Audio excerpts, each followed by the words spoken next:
Hello guys, मैं हूं engineer Mohammad Adnan Khan और आप देख रहे हैं मेरा यूट्यूब चैनल बीइंग इंजीनियर। आज का जो हमारा वीडियो लेक्चर है इसमें हम पढ़ेंगे कि एसएफडी और पीएमडी यानी शेयर फोर्स डायग्राम और बेंडिंग मोमेंट डायग्राम कैसे बनाई जाती है ओवरहैंगिंग बीम के लिए। इससे पीछे हम एक वीडियो लेक्चर कर चुके हैं जिसमें हमने एसएफडी और बीएमडी ड्रा की थी सिंपली सपोर्टेड बीम के लिए। अब यहाँ पे जो एग्जांपल आपके सामने है ये एक ओवरहैंगिंग बीम की है। यहाँ से आप देख सकते हैं कि इस बीम में ओवरहैंगिंग पोर्शन आ रहा है। ओवरहैंगिंग पोर्शन आ रहा है तो इसके लिए हम एसएफडी और बीएमडी कैसे ड्रा करेंगे और एसएफडी और बीएमडी से हमें क्या पता चलता है, ये हम इस वीडियो में आगे डिस्कस करेंगे। इसमें एक पॉइंट हमारे सामने आएगा जिसको कहा जाता है पॉइंट ऑफ कंट्राफ्लेक्शन। यहाँ पे आपके सामने आ रहा है जहाँ से बेंडिंग मोमेंट पॉजिटिव से नेगेटिव में जा रही है। यहाँ पे एक पॉइंट है जिसको पॉइंट ऑफ कंट्राफ्लेक्शन कहा जाता है, ये भी हम आगे डिस्कस करेंगे। इससे पहले कि हम आगे बढ़ें, अगर आपने मेरी पिछली वीडियो नहीं देखी तो वो भी ज़रूर देखें, उससे काफ़ी हेल्प मिलेगी आपको इस क्वेश्चन में समझने के लिए। तो उसका लिंक भी मैं डिस्क्रिप्शन में दे दूंगा। तो चलते हैं आज के टॉपिक की तरफ। हमने ड्रा करनी है एसएफडी और बीएमडी फॉर ओवरहैंगिंग बीम। तो पहला जो इसमें स्टेप है वो है सपोर्ट रिएक्शंस मालूम करने हैं। यहाँ पे जैसे आप देख सकते हैं कि ये बीम है और बीम के नीचे R1 और R2 दो सपोर्ट्स लगी हुई हैं, R1 और R2। ये हमने फाइंड करना है कि इनके ऊपर कितना लोड आ रहा है। तो किसी भी बीम के लिए एसएफडी और बीएमडी ड्रा करने से पहले ये रिएक्शंस मालूम करना ज़रूरी होते हैं। तो ये मालूम करने के लिए रिएक्शंस मालूम करने के लिए हमारे पास कंडीशंस ऑफ इक्विलिब्रियम मौजूद हैं, जिसमें से एक कंडीशन है कि summation of moment is equal to zero, यानी क्लॉकवाइज मोमेंट और एंटी क्लॉकवाइज मोमेंट्स जो इस बीम के अंदर पैदा हो रही हैं वो जीरो होनी चाहिए। तो उसके लिए हमारे पास ये कंडीशन है कि समेशन ऑफ क्लॉकवाइज और एंटी क्लॉकवाइज मोमेंट जो है यानी इन दोनों का मजमुआ जो है वो जीरो के बराबर होना चाहिए। तो अगर रिएक्शंस मालूम कर रहे हैं तो उसमें सबसे पहले आपके लिए ज़रूरी है कि तीनों कंडीशंस आप अप्लाई करें। और तीनों कंडीशंस में से सबसे पहले अगर आप मोमेंट की कंडीशन अप्लाई करते हैं तो एक रिएक्शन आपके पास ऑटोमेटिकली आ जाता है और उसके बाद आप समेशन ऑफ एफ वाई यानी वर्टिकल फोर्सेस का जो सम होता है वो ज़ीरो होता है। दूसरी कंडीशन जो है इक्विलिब्रियम की वो अप्लाई करके आप R2 मालूम कर सकते हैं। तो कोई एक रिएक्शन मालूम करने के लिए उसकी अपोजिट साइड के ऊपर मोमेंट ले लें, यानी D के ऊपर मोमेंट लेंगे, D को हम फिक्स कर देंगे। और कैसे लेंगे ये हम पिछली वीडियोस में डिस्कस कर चुके हैं। मोमेंट क्या होता है? Force into distance. तो ये मोमेंट हम D के गिर्द लेंगे। जितने भी लोड्स आ रहे हैं वो बीम को D के गिर्द किस डायरेक्शन में घुमाएंगे, क्लॉकवाइज या एंटी क्लॉकवाइज, ये हम आगे देखते हैं। समेशन ऑफ मोमेंट का मतलब ये है कि clockwise moments is equal to anti clockwise moments. तो R1 हमने मालूम करना है। अब इसमें देखें कि कौन कौन से रिएक्शंस ऐसे हैं कि जो क्लॉकवाइज मोमेंट प्रोड्यूस करेंगे अबाउट डी। अब सबसे पहले R1 को देखें तो R1 जो है वो ऊपर की तरफ बीम को घुमाने की कोशिश करेगा जो कि क्लॉकवाइज डायरेक्शन में होगी। इसी तरह ये है, ये डाउनवर्ड इसको मूव करने की कोशिश करेगा, ये भी इसको डाउनवर्ड मूव करने की कोशिश करेगा यानी एंटी क्लॉकवाइज। तो हम अभी देख रहे हैं क्लॉकवाइज मोमेंट। अब इस फोर्स को देखें, ये भी इसको नीचे की तरफ यानी क्लॉकवाइज डायरेक्शन में डी के गिर्द घुमाने की कोशिश करेगा। तो ये भी क्लॉकवाइज। तो दो फोर्सेस हमारे पास क्लॉकवाइज हैं यानी R1 और 15 किलो न्यूटन। तो मोमेंट इनका फाइंड करते हैं। R1 का D से फासला कितना है? 7 मीटर्स प्लस ये जो 15 किलो न्यूटन की फोर्स लग रही है इसका D से फासला कितना है? 2 मीटर्स। तो फोर्स इंटू डिस्टेंस जब करते हैं तो ये हमारे पास मोमेंट के बराबर होता है, is equal to anti clockwise. अब दो फोर्सेस हैं 20 किलो न्यूटन और 30 किलो न्यूटन जो इसको एंटी क्लॉकवाइज डायरेक्शन में घड़ी की अपोजिट सिमत में डी के गिर्द घुमाने की कोशिश करेंगी। एक फोर्स है 20 किलो न्यूटन, दूसरी है 30 किलो न्यूटन और इनका फासला है 2 मीटर और 5 मीटर। तो इसको सिंप्लीफाई करते हैं। जब हमने सिंप्लीफाई किया तो हमारे पास R1 की वैल्यू आती है 18.571 किलो न्यूटन, यानी ऊपर से जितनी फोर्स आ रही है उसका जितना वजन R1 के ऊपर आएगा, ए वाली जगह के ऊपर आएगा, वो है 18.571 किलो न्यूटन। अब फाइंड करते हैं R2। R2 के लिए हमारे पास दूसरी कंडीशन ऑफ इक्विलिब्रियम है कि समेशन ऑफ अपवर्ड फोर्सेस और डाउनवर्ड फोर्सेस जो है वो बराबर होने चाहिए। तो उसमें हम वैल्यूज पुट करते हैं। अपवर्ड फोर्सेस कौन कौन सी हैं? R1 और R2। और डाउनवर्ड फोर्सेस हैं 20 किलो न्यूटन, 30 किलो न्यूटन और 15 kilo newton. Upward is equal to downward और R1 की वैल्यू हम पीछे फाइंड कर चुके हैं 18.571। वैल्यूज हम पुट करेंगे, इसको सिंप्लीफाई करेंगे तो R2 की वैल्यू हमारे पास आ गई 46.429 किलो न्यूटन।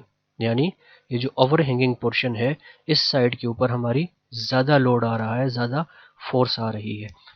रिएक्शंस मालूम कर लिए हमने R1 और R2। अब चलते हैं शेयर फोर्सेस मालूम करने के लिए, क्योंकि शेयर फोर्स डायग्राम बनानी है, SFT जिसको कहा जाता है, उसके लिए हमें शेयर फोर्सेस मालूम करना ज़रूरी है। तो वही मेथड अडॉप्ट करेंगे जो हमने पिछली वीडियो में अडॉप्ट किया था कि सेक्शंस काटे जाएंगे। यानी हर लोड से पहले या हर सपोर्ट से पहले और हर लोड के बाद एक सेक्शन काटा जाएगा। जैसे कि आपके सामने है 0 सेक्शन काटा है हमने इस रिएक्शन से पहले। यहाँ पे एक पॉइंट लोड आ रहा है, इससे पहले एक सेक्शन काट दी जिसको 1 का नाम दिया हमने। इस लोड से पहले सेक्शन 2 है। इस रिएक्शन से पहले या लोड से पहले जो सेक्शन है वो 3 है। इस लोड से पहले जो लेफ्ट साइड पे सेक्शन हमने काटा है वो है 4 और एक एंड में जो सेक्शन काटा है वो है सेक्शन 5। अब हर सेक्शन के ऊपर हम शेयर फोर्सेस मालूम करेंगे। उसके लिए पहला अगर आप देखें 0 सेक्शन है तो ये हमने बीम से बाहर काटा है ताकि कंडीशन फुलफिल हो कि हर लोड से लेफ्ट साइड पे आपने सेक्शन काटना है और इस जगह पर कोई लोड नहीं आ रहा, तो ये 0 किलो न्यूटन के बराबर हो जाएगा। उसके बाद सेक्शन 1 है।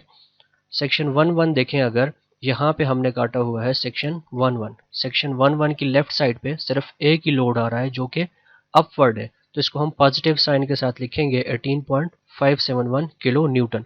साथ साथ हम इसकी SFT भी बनाते जाते हैं। तो सबसे पहले हमने ये 8 पॉइंट ए के ऊपर कितना लोड आ रहा है हमारा 18.571 किलो न्यूटन का। तो सबसे पहले जीरो लाइन ले लेनी है, इसके ऊपर शेयर फोर्स जीरो होगी, यानी ये न्यूट्रल एक्सिस को जाहिर करता है। इससे ऊपर हमने 18.571 किलो न्यूटन चले जाना है। जिस तरह हम ग्राफ ड्रा करते हैं उस तरह हम इसको ड्रा करेंगे। 15.57 किलो न्यूटन यहाँ पे इतनी फोर्स आ रही है। अब यहाँ से लेके यहाँ तक यानी ए और बी के दरमियान में कोई फोर्स नहीं है, तो एक स्ट्रेट लाइन बना दी जाती है, जैसे हमने ये स्ट्रेट लाइन बनाई है। उसके बाद सेक्शन 2 की तरफ जाते हैं। सेक्शन 2 की लेफ्ट साइड पर देखें, अगर हम ये सेक्शन 2 है, इसकी लेफ्ट साइड पर एक फोर्स आ गई 20 किलो न्यूटन जो कि डाउनवर्ड है और एक फोर्स है अपवर्ड जो कि 18.571 के बराबर है। तो सेक्शन 2 के ऊपर हमारे पास दो फोर्सेज आ गई, तो ये वैल्यू हमारे पास बनती है -1.429। अब -1.429 किस जगह पर आएगा, ये आपके सामने इस जगह पर। अगर ये लाइन हमारी जीरो लाइन है और इससे ऊपर ये 18 की वैल्यू आ रही है तो -1.429 तकरीबन इस जगह के ऊपर आएगा। तो इसको हम डाउनवर्ड लाइन के साथ इसको जाहिर कर देंगे। ये हम -1.429 के ऊपर तक आ गए हैं। उसके बाद सेक्शन 3 है, ये आपके सामने आ रहा है सेक्शन 3। अब इसकी लेफ्ट साइड पर देखें कौन कौन सी फोर्सेस हैं। ये एक 30 किलो न्यूटन की, एक 20 किलो न्यूटन की और एक अपवर्ड फोर्स है 18.571 किलो न्यूटन की। अब जितने भी इसके पीछे फोर्सेस आ रही हैं उनको हमने ऐड किया, अपवर्ड को पॉजिटिव साइन के साथ और डाउनवर्ड को नेगेटिव साइन के साथ। तो सेक्शन 3 पे हमारी वैल्यू आती है -31.429 किलो न्यूटन। यानी यहाँ पे हम -1.429 तक आ चुके थे। अब बी से सी के दरमियान सेक्शन 3 जो है वो सेक्शन पॉइंट सी के लिए है, तो वहाँ तक हम स्ट्रेट लाइन लगाएंगे। दरमियान में कोई लोड नहीं है तो स्ट्रेट लाइन लगेगी। अब नेक्स्ट जो हमारे पास वैल्यू आई है सेक्शन 3 के ऊपर जो कि पॉइंट सी के ऊपर आएगा, उसकी वैल्यू है -31.429। तो ये हमने डाउनवर्ड 31.429 मजीद हम नीचे चले गए हैं। इसके बाद सेक्शन 4 के ऊपर जाते हैं। तो ये सेक्शन 4 है, इसकी लेफ्ट साइड के ऊपर देखें कितनी फोर्सेज आ रही हैं। तो 4 फोर्सेज आ रही हैं। एक है 18.571 जो कि अपवर्ड है, फिर 20 और 30 किलो न्यूटन डाउनवर्ड है और 46.429 सेक्शन 4 की लेफ्ट साइड पे एक ये फोर्स भी एड अप हो जाएगी जो कि अपवर्ड है। इसको कैलकुलेट किया हमने तो हमारी वैल्यू बनती है 15 किलो न्यूटन। यानी यहाँ पे पीछे हम माइनस में थे, अब यहाँ पे +15 किलो न्यूटन आ गई है। तो डायरेक्ट इस जीरो से हम ऊपर चले जाएंगे तो हमारे पास जो लाइन आएगी वो आ जाएगी 15 किलो न्यूटन की इस जगह के ऊपर। अब देखें डी से ई के दरमियान में कोई लोड नहीं है तो एक स्ट्रेट लाइन खींची जाएगी। स्ट्रेट लाइन खींचने के बाद हम जब ई के ऊपर पहुंचेंगे तो सेक्शन 5.5 आ रहा है। सेक्शन 5.5 के पीछे जितनी फोर्सेस हैं ये सारी फोर्सेस हमने ऐड कर दी अपवर्ड पॉजिटिव साइन के साथ और डाउनवर्ड नेगेटिव साइन के साथ। तो यहाँ पे हमारी वैल्यू 0 हो जाती है। तो यहाँ तक हम पहुँच गए थे। अब यहाँ से डी और ई के दरमियान में कोई फोर्स नहीं है तो स्ट्रेट लाइन लगाई जाएगी। स्ट्रेट लाइन लगाने के बाद अब ऊपर से देखें एक फोर्स आ रही है 15 की। यहाँ तक हम 15 पे पहुँच चुके हैं और यहाँ पे ऊपर से 15 से एक और फोर्स आ रही है जो जाके नीचे इसके साथ मिलेगी और 0 हो जाएगी। तो इस तरह से आप साथ साथ स्टेप बाय स्टेप चलते हुए आसानी से शेयर फोर्स और बेंडिंग मोमेंट तो हम आगे बनाएंगे। तो इस तरह से आप शेयर फोर्स डायग्राम बना सकते हैं। नेक्स्ट चलते हैं। अब यहाँ पे देखें पॉजिटिव और नेगेटिव, यानी यहाँ पे पॉजिटिव शेयर आ रही है जो इस लाइन से ऊपर है और जो इस लाइन से जीरो लाइन जिसको कहा गया है, ये जो स्ट्रेट लाइन हॉरिजॉन्टल लाइन है आपके सामने, इससे ऊपर जो फोर्स की जो हिस्सा आएगा शेयर फोर्स डायग्राम को उसको पॉजिटिव कहा जाएगा और नीचे वाले हिस्से को नेगेटिव शेयर फोर्सेस कहा जाएगा। नेक्स्ट अब हमने ड्रा करनी है बीएमडी। तो बीएमडी के लिए हमने मोमेंट्स लेने होंगे। पहले ए पॉइंट के ऊपर मोमेंट लेते हैं तो ये ऑटोमेटिकली 0 हो जाएगा क्योंकि डिस्टेंस का होना ज़रूरी है। तो डिस्टेंस ए के ऊपर ही मोमेंट ले रहे हैं तो डिस्टेंस 0 हो जाएगा। तो बेंडिंग मोमेंट एट ए 0 हो जाएगी। उसके बाद है साथ साथ हम बेंडिंग मोमेंट भी ड्रा करना शुरू करते हैं। तो जीरो लाइन हमने ड्रा कर दी, जीरो से ये इसको जीरो लाइन या न्यूट्रल एक्सिस कहा जाएगा। इसके बाद मोमेंट अबाउट बी लेते हैं, यानी बी को फिक्स कर देंगे और इसकी जो लेफ्ट साइड पे फोर्सेस आ रही हैं इसके डिस्टेंस के साथ मल्टीप्लाई कर देंगे। तो ये वैल्यू हमारे पास आती है 37.142 किलो न्यूटन। 37 का जो हमारे पास वैल्यू है वो ये है। और यहाँ पे हम देखें हमने इंक्लाइन, जबकि पिछली डायग्राम में एसएफडी में हमने स्ट्रेट लाइन लगाई थी, अब इसमें हमने इंक्लाइन लाइन लगाई है क्योंकि बीएमडी में जहाँ पे कोई लोड नहीं होता वहाँ पे इंक्लाइन लाइन लगाई जाती है। ए और बी के दरमियान में कोई लोड नहीं था इसलिए यहाँ पे हमने इंक्लाइन लाइन लगाई है और कहाँ तक गए हैं 37.142 किलो न्यूटन पे। ठीक है, उसके बाद हम मोमेंट अबाउट सी ले लेते हैं कि सी पॉइंट के ऊपर कितनी बेंडिंग मोमेंट आ रही है।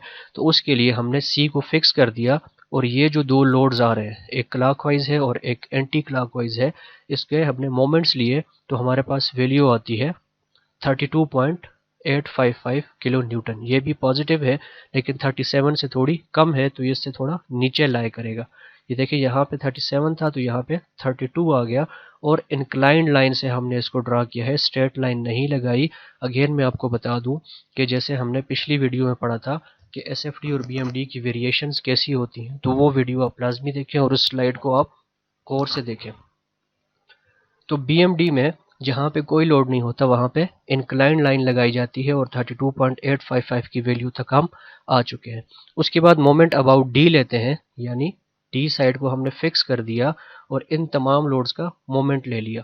पहला लोड है 18.571, इसका फासला डी से कितना है 7 मीटर्स। 2 + 3 5 और 2 7। ये आपके सामने है कि लोड और डिस्टेंस को मल्टीप्लाई किया, -20 × 5। अब ये माइनस लगाया है क्योंकि इस 20 के लोड को देखें तो ये एंटी क्लॉकवाइज जा रहा है, घड़ी की अपोजिट सिमत में इस बीम को डी के गिर्द घुमाने की कोशिश करेगा और इसका फासला डी से कितना है 2 + 3 5 के बराबर हो जाएगा। इसी तरह तीसरा लोड है 30 किलो न्यूटन, इसका डी से फासला है 2 मीटर और इसको जब सिंप्लीफाई किया तो हमारे पास पॉइंट डी के ऊपर जो मोमेंट आ रही है वो है -30 किलो न्यूटन। यानी ये अब तक हम पॉजिटिव में थे, ये लाइन जीरो लाइन है तो -30 कहाँ पे आएगा, इस जगह के ऊपर -30 किलो न्यूटन आएगा। ठीक है, उसके बाद आखिरी पॉइंट है हमारे पास ई के ऊपर जब मोमेंट लेते हैं तो ये आखिर में जाके 0 के बराबर हो जाती है, यानी ये लाइन सीधा जाके जीरो लाइन के साथ मिल जाएगी और दरमियान में कोई लोड नहीं है तो इंक्लाइंड लाइन इसके दरमियान में लगाई जाएगी। तो ये हमने बीएमडी कैलकुलेशन के साथ साथ स्टेप बाय स्टेप बना दी है। इसके बाद यहाँ पे हम अगर देखें तो जो लाइन से ऊपर है उसको पॉजिटिव मोमेंट कहा जाता है और लाइन से नीचे जो है वो नेगेटिव मोमेंट इसको कहा जाता है। नेक्स्ट, अब जहाँ पे एक चीज़ हमने शुरू में डिस्कस की थी कि पॉइंट ऑफ कंट्राफ्लेक्शन। पॉइंट ऑफ कंट्राफ्लेक्शन क्या होता है कि जिस जगह के ऊपर बेंडिंग मोमेंट, ये आप देख रहे हैं यहाँ तक पॉजिटिव है, पॉजिटिव से नेगेटिव में जा रही है, जिस पॉइंट के ऊपर ये अपनी डायरेक्शन चेंज करती है बेंडिंग मोमेंट डायग्राम, उसको पॉइंट ऑफ कंट्राफ्लेक्चर कहा जाता है।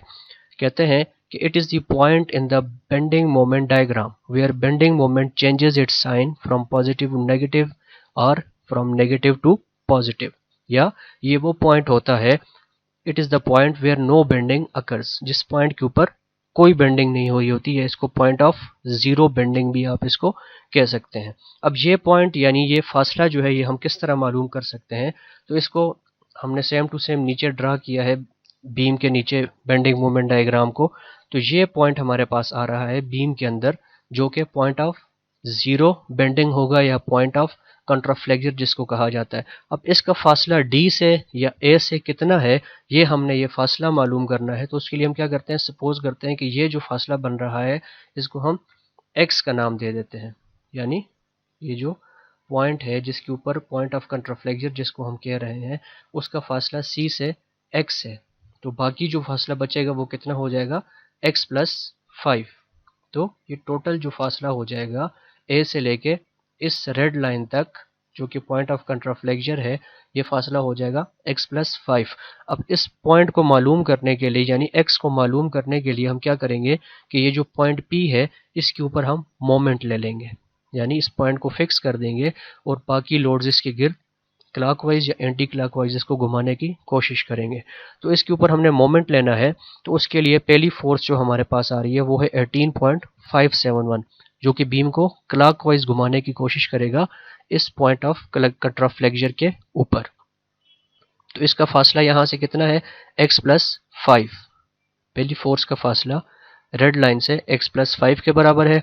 दूसरी फोर्स है -20 जो के बराबर हो जाएगा x प्लस 3 के।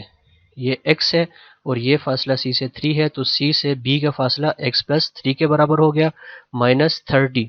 अब ये 30 किलो न्यूटन का जो लोड लग रहा था इसका फासला इस जगह से कितना है वो हमने कंसिडर किया है x। ठीक है, अब इसको सिंप्लीफाई करना है। सिंप्लीफाई करने के बाद x को यहाँ से हम वैल्यू फाइंड करनी है x की, तो 31 उस साइड जाके डिवाइड हो जाएगा, तो ये वैल्यू हमारे पास बनती है 1.045 मीटर जो कि x की वैल्यू है। यानी ये c से जो फासला बन रहा है पॉइंट ऑफ कंट्राफ्लेक्चर का वो है 1.045 मीटर्स। अब ये पॉइंट ऑफ कंट्राफ्लेक्चर और बेंडिंग मोमेंट क्यों ज़रूरी होते हैं इसके ऊपर मैं एक अलग वीडियो भी बनाऊंगा।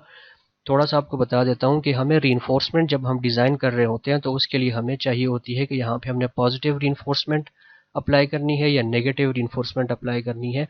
और ये पॉइंट ऑफ कंट्राफ्लेक्चर जो है हमें रीइंफोर्समेंट डिज़ाइनिंग में मदद देता है। या अगर हम स्टील बीम्स या स्टील कॉलम्स वगैरह इस्तेमाल कर रहे हैं तो उसमें ये चीज़ हमें मदद देती है कि ज़ीरो बेंडिंग मोमेंट किस जगह के ऊपर आ रही है। तो उम्मीद है कि ये आज का टॉपिक भी आपको समझ आया होगा। पिछली वीडियो मेरी भी इसी बारे में थी, शेयर फोर्स और बेंडिंग मोमेंट डायग्राम के बारे में, वो भी आप ज़रूर देखें। और आइंदा आने वाली वीडियोस के लिए मेरे चैनल को सब्सक्राइब कर दें और बेल आइकन भी प्रेस कर दें ताकि इस तरह की इन्फॉर्मेटिव वीडियोस आप तक पहुंचती रहे।